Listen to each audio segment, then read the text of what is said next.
شاگرد از استادش میپرسه عشق چیه؟ استادش میگه به مزرعه گندم برو و پرخوشه ترین شاخه گندم رو بیار، اما موقع برگشت اینو یادت باشه که نمیتونی به عقب برگردی تا خوشه دیگه رو بچی.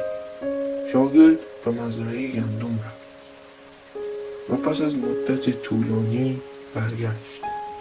استاد پرسید چه چیزی آوردی؟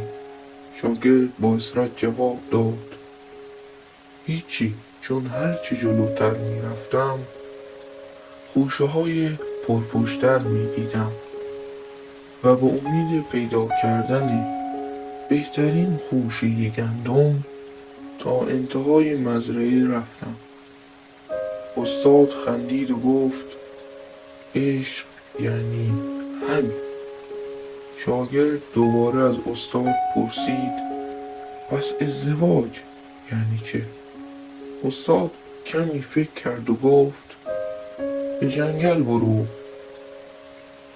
و بلندترین درخت جنگل رو بیار، اما یادت باشد که باز هم نمیتوانی به عقب برگردی. شاگرد به جنگل رفت و پس از مدت کوتاهی با درختی بزرگ برگشت. استاد پرسید چه شد؟ شاگرد گفت به جنگل رفتم و اولین درخت بلندی را که دیدم انتخابش کردم.